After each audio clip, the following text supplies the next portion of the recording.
Olá, pessoas! Bem-vindos à aula de hoje! Na última aula nós falamos sobre evolução e vocês me mandaram algumas perguntas baseadas nas imagens que foram mostradas. E tem uma coisa que vocês ainda têm dúvida e ainda estão errando. Um ser não vira outro. Nenhum ser vivo tem a capacidade de virar outro completamente diferente. Não adianta eu virar para um gato e falar: vira leão! Vira leão! Vira leão! Vira leão! Não.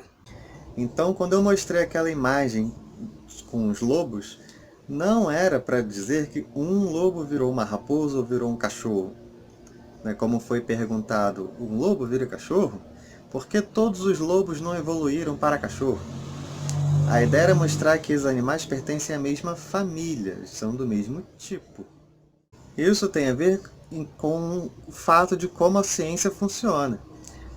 Os cientistas, os historiadores, os antropólogos, os arqueólogos são detetives. Eles vão buscando os fatos e tentando montar um grande quebra-cabeça. Com relação aos seres vivos, foram separando os seres vivos em grandes grupos para poder ficar mais fácil de estudar de acordo com as características. Então, se o animal tem escamas, bota ovo e vive debaixo d'água, ele pertence a uma grande família dos peixes. Se ele tem pena, bota ovo e possui asas e bico, mesmo que ele não voe, ele é uma ave.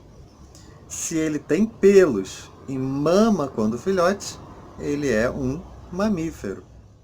Mas dentro de cada grupão desse aí vão ter aquelas famílias com características mais próximas.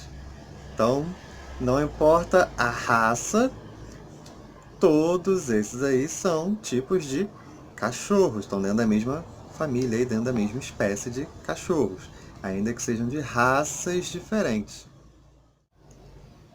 E aí, tanto os cachorros quanto os lobos e as raposas vão ter uma grande característica aí, que é o uso dos dentes caninos, que dá o nome à família dos caninos que eles pertencem. Só que o lobo vai ter características mais selvagens, ele vai ser um animal que vive mais em grupo, enquanto a raposa, que foi uma das perguntas que fizeram, será um animal mais solitário. E os cachorros serão animais mais fáceis de serem domesticados.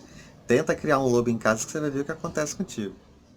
Sabemos também que as espécies não vivem para sempre, algumas espécies vão desaparecendo ao longo do tempo. Então, toda vez que os cientistas encontram alguns crânios, algumas fósseis, eles ficam tentando identificar que espécie é ou era essa. Nós, seres humanos, estamos dentro do grupo dos primatas, por causa das características, como, por exemplo, esse tipo de mão com polegar que nós e os macacos temos parecidos.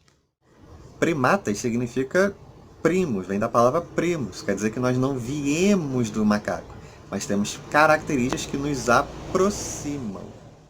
Olhando para o crânio de um gorila e o crânio dos seres humanos, vemos que eles não são iguais, apesar de ter algumas semelhanças. Toda vez que o cientista vai lá e encontra um crânio e ele consegue perceber que esse crânio é parecido com o nosso, mas não é exatamente igual ao da nossa espécie, esse cientista vai procurar se não é uma outra espécie de ser humano.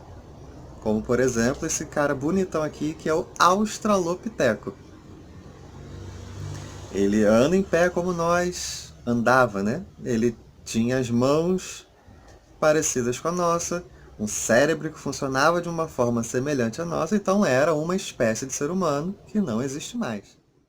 Os cientistas já encontraram algumas espécies de ser humano, alguns fósseis que provam que elas existiram, mas nós ainda não encontramos aquele que seja o ancestral em comum entre seres humanos e macacos de variadas espécies. Nós ainda não temos esse ancestral definido. Mas nós já sabemos que a nossa espécie de ser humano chegou a conviver com outras. E fomos nós, por exemplo, que matamos o homem de Neandertal, que a gente chama hoje de Homem das Cavernas. Espero que tenha conseguido tirar todas as dúvidas de vocês. Continue estudando e pesquisando sobre o assunto e até a próxima!